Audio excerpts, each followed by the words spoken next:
Assalamu alaikum class, how are you? Hope you all are fine. Okay class, let's start now your lectures. हाँ जी class, हम लोग chapter number 1 तहरीक Pakistan part 2 का topic पढ़ रहे थे, बेनज़ीर भुट्टो का दूसरा दौरे हुकूमत।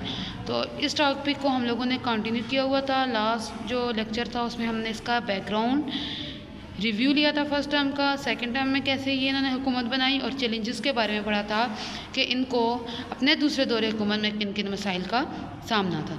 नेक्स्ट हमारे पास अचीवमेंट या कामयाबियाँ आ जाती हैं कि इन्होंने अपने दौरे हुकूमत में क्या क्या अचीव किया। फिर ड्रॉबैक्स आ जाते हैं कि इनकी हुकूमत का खात्मा क्यों हुआ, कौन सी वो वजूहत नाकामी की जिसकी वजह से इनकी हुकूमत ख़त्म हुई। और लास्ट हमारे पास एंड ऑफ गवर्नमेंट आ जाती है कि इनकी हुकूमत का खात्मा किस तरह से हुआ था। तो फर्स्ट 4 जो हमारे पास हेडिंग्स बनती हैं, background, review of first term, second term of mister Benazir Bhutto और चैलेंजेस, इन चारों टॉपिक्स को तो हम लोगों ने कर लिया था। नेक्स्ट हमारे पास 3 टॉपिक जो रह गए हैं, आज हम उनको डिस्कस करेंगे, जिनमें अचीवमेंट्स हैं, ड्रॉबैक्स हैं और एंड ऑफ गवर्नमेंट हमारे पास आ जाती हैं। Okay, let's start now achievements. हाँ जी क्लास, तो हम अपने अचीवमेंट्स को स्टार्ट करते हैं। फर्स्ट अचीवमेंट हमारे पास क्या आ जाती है, KPK गवर्नमेंट, यानी कि अगर हम इलेक्शंस के रिज़ल्ट की बात करें, हमने ये भी कहा था कि प्रॉपरली उनको कोई भी कामयाबी उस तरह हासिल ना हो सकी बेनज़ीर भुट्टो की गवर्नमेंट को जिस तरह उनको फर्स्ट टर्म में हासिल हुई थी। सीट्स आल्दो कम थी, लेकिन इसके साथ साथ उन्होंने अब पंजाब में और सिंध में तो PPP की गवर्नमेंट बन गई थी, लेकिन अगर KPK और बलूचिस्तान की बात करें तो KPK और बलूचिस्तान में IJI इस्लामी जमहूरी इत्तेहाद जो नवाज शरीफ के अंडर थी, उनकी हुकूमत बनी। अब अगर हम देखें तो पीर साबर शाह IJI की तरफ से KPK की जो है वो हुकूमत में आए थे और पीर साबर शाह ने हुकूमत बनाई थी, वज़ीर आला बने थे। लेकिन इसके साथ साथ ही PPP ने क्या किया था, वो चाहती थी कि चारों सूबों के अंदर उनकी गवर्नमेंट हो ताकि वो जितने भी इलाज बनाए उनको प्रॉपरली इम्प्लीमेंट करवा सके। तो पीर साबर शाह की हुकूमत को ख़त्म करके PPP ने अपनी गवर्नमेंट बनाई KPK के अंदर और आफ्ताब शेरपाव को जो है उन्होंने वज़ीर आला नामज़द कर दिया। इसी के साथ साथ अगर हम बलूचिस्तान की बात करें तो बलूचिस्तान के अंदर भी मैंने आपको बताया IJI या इस्लामी जमहूरी इत्तेहाद ने अपनी गवर्नमेंट बनाई थी और जुल्फ़िकार अली मक्सी जो है वो उनके वज़ीर आला बनते हैं। अब PPP की ये ख्वाहिश थी कि बलूचिस्तान के अंदर भी उनकी गवर्नमेंट हो, लिहाजा उन्होंने क्या किया, री इलेक्शंस करवाए 1993 के अंदर, और दोबारा से जब रिज़ल्ट आया तो तब भी जुल्फ़िकार अली मक्सी ही जीते थे। लेकिन अब उन्होंने क्या किया था, PPP के साथ तावन कर लिया था और यूँ जो है मुल्क के चारों सूबों के ऊपर PPP की गवर्नमेंट बन गई थी या PPP ने अपनी गवर्नमेंट बना ली थी। थर्ड हमारे पास अगर अचीवमेंट की बात करें तो US विज़िट आ जाता है या अमेरिका का सफ़र आ जाता है, अमेरिका का दौरा आ जाता है। तो बेनज़ीर भुट्टो ने अपने दौरे हुकूमत में 2 दफ़ा जो है उन्होंने अमेरिका का सफ़र किया था, 2 दफ़ा गई थी विज़िट के लिए, और सेकंड टाइम जब वो गई थी तो उन्होंने जो उस टाइम पे आर्मी चीफ थे परवेज़ मुशर्रफ उन्हें भी साथ लेकर गई थी। इसमें उन्होंने इसराइल से मुलाकात करवाई थी परवेज़ मुशर्रफ की, और इसके साथ साथ उनकी जो मेन अचीवमेंट आ जाती है वो है ब्राउन अमेंडमेंट। अब ब्राउन अमेंडमेंट क्या थी, पाकिस्तान ने चूँकि ये वो टाइम था कि एटॉमिक प्रोग्राम के ऊपर भी काम शुरू किया हुआ था।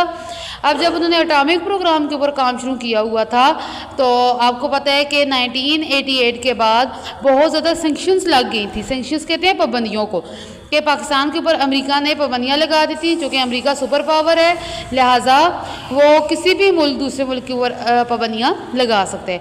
तो उस टाइम पे एटॉमिक प्रोग्राम्स को बंद करवा दिया था अमेरिका ने पाकिस्तान के, उनके ऊपर सेंक्शंस या पाबंदियाँ लगा दी थी।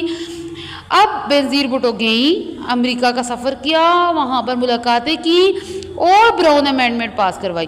ब्राउन अमेंडमेंट क्या थी कि पाकिस्तान का जो एटॉमिक प्रोग्राम है उसके ऊपर इन्होंने पाबंदियों को कम करवाया था। ये जो पाबंदियाँ लगी थी इन पाबंदियों को कम करवाया था बेनज़ीर भुट्टो ने। ये इनकी मेन अचीवमेंट आ जाती है, यानी कि पाकिस्तान के ऊपर जो सेंक्शंस लगी थी एटॉमिक प्रोग्राम की वजह से उसको कम करवाया था, ये इनकी मेन अचीवमेंट आ जाती है। और इस अमेंडमेंट को ब्राउन अमेंडमेंट कहते हैं। ये जो पाबंदियाँ कम करवाई गई थी इसको ब्राउन अमेंडमेंट का नाम दिया गया है। नेक्स्ट हमारे पास वुमेन राइट आते हैं या ख़वातीन के हकूक़ आ जाते हैं। तो अगर हम इनके फर्स्ट टर्म की बात करें तो इन्होंने ये इनको मैनिफेस्टो तो था, लेकिन इन्होंने अपने फर्स्ट टर्म में कोई भी वर्क नहीं किया था वुमेन राइट्स पे। लेकिन सेकेंड दौर में इन्होंने ख़वातीन के हकूक़ के लिए कुछ इक़दाम उठाए।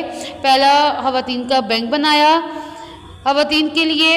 इसके अलावा कर्ज़ स्कीम का आगाज़ किया गया था। इनके दौर में ख़वातीन को कर्ज़े दिए जाते थे आसान शराइत पे, और इसके साथ साथ सूद को भी कम किया गया था कर्ज़ों के ऊपर से। लेकिन इसके बावजूद ये अपना मकासद हासिल ना कर सकी। मेन वजह क्या थी? हदूद ऑर्डिनेंस। हदूद ऑर्डिनेंस में ख़वातीन पर बहुत से जो है वो आ जाती हैं पाबंदियाँ थी, जिसकी वजह से ख़वातीन इनके फिर खिलाफ हो गई थी। उन्होंने इनके खिलाफ हो गई थी, इनके खिलाफ वोट दी थी, क्योंकि उनके ख्याल में हदूद ऑर्डिनेंस को जब ख़त्म कर दिया जाता तो ख़वातीन को और भी बहुत से राइट्स मिल सकते थे। इस वजह से इनको आयरन लेडी का टाइटल मिला था, यानी कि ये कहा गया था कि ये किसी की नहीं सुनती हैं, अपनी मनमानी करते हैं, जो इनका दिल करता है। इस वजह से इनको आयरन लेडी का टाइटल दिया गया था। ख़वातीन खिलाफ क्यों हुई थी? हालांकि उन्होंने बैंक भी बनाया, कर्ज स्कीम का आगाज़ किया, लेकिन हदूद ऑर्डिनेंस जो था, जो ज़ियाउल हक ने पास करवाया था, आप लोगों ने पढ़ा था ना हदूद ऑर्डिनेंस के बारे में, तो हदूद ऑर्डिनेंस में ख़वातीन पर कुछ पाबंदियाँ लगाई गई थी, जिसकी वजह से जब ये पाबंदियाँ ख़त्म ना हो सकें तो ख़वातीन ने बोला आल दो कि ये ख़ुद ख़वातीन है, ख़ुद वो मैंने, लेकिन उन्होंने वो मेंस के लिए उस तरह से कोई भी काम नहीं किया। नेक्स्ट हमारे पास इम्प्रूविंग लिटरेसी, ये शरह ख़वानगी। शरह ख़वानगी कहते हैं पढ़े लिखे लोगों का, तो इन्होंने लिटरेसी के लिए या पढ़े लिखों के लोगों में मज़ीद इजाफा करने के लिए इन्होंने इक़दाम लेने की कोशिश की, लेकिन ये इक़दाम उस तरह से नहीं ले सके, लेकिन फिर भी इन्होंने कुछ ना कुछ काम किया था। नेक्स्ट हेल्थ केयर आ सकता है, सेहत की सहूलियात। इन्होंने शुरू में ये तो कहा था रोटी कपड़ा और मकान, ये आपने इनका मेन मैनिफेस्टो देखा था, यानी कि सोशलिस्ट पार्टी थी, लेकिन इसके बावजूद ना तो हेल्थ के लिए कोई काम बेहतर तरीके से कर सकी और ना ही लिटरेसी के लिए उस तरह से काम कर सकी। तो इन्होंने उस तरह से अपने ऑब्जेक्टिव को अचीव नहीं किया था जिस तरह ये कह रही थी, लेकिन थोड़ा बहुत काम हुआ है, इस वजह से हम इसको अचीवमेंट में ला रहे हैं। नेक्स्ट ड्रग ट्रैफिकिंग आ जाती है, मंशियात की रोकथाम।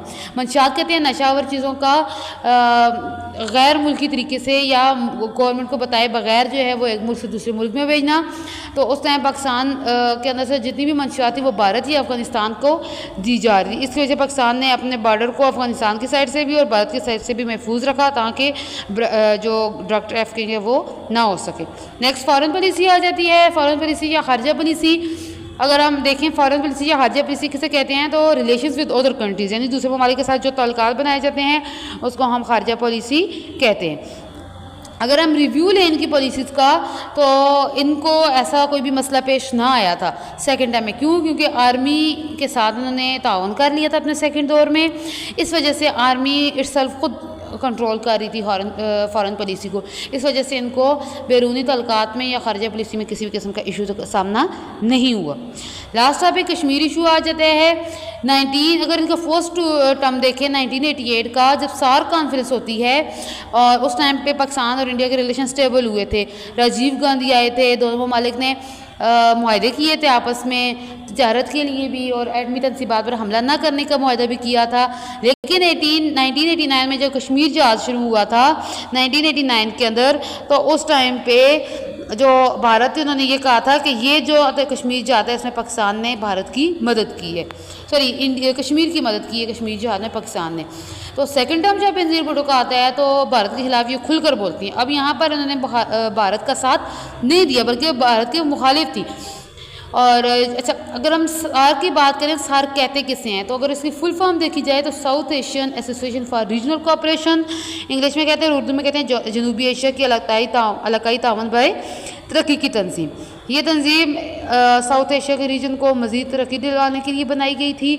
लेकिन अब सेकंड दौर में कश्मीर के इशू की वजह से पाकिस्तान के भारत के साथ ताल्लुकात बिल्कुल भी बेहतर नहीं थे, क्योंकि इन्होंने यहाँ आर्मी का साथ दिया तो आर्मी नहीं चाहती थी कि भारत के साथ हमारे ताल्लुकात बेहतर हों। ये हमारे पास कुछ अचीवमेंट आ जाती हैं। नेक्स्ट हम लोग इनके ड्रॉबैक्स की बात करते हैं कि इनको क्या क्या नाकामियाँ हुई थी अपने दूसरे दौरे हुकूमत।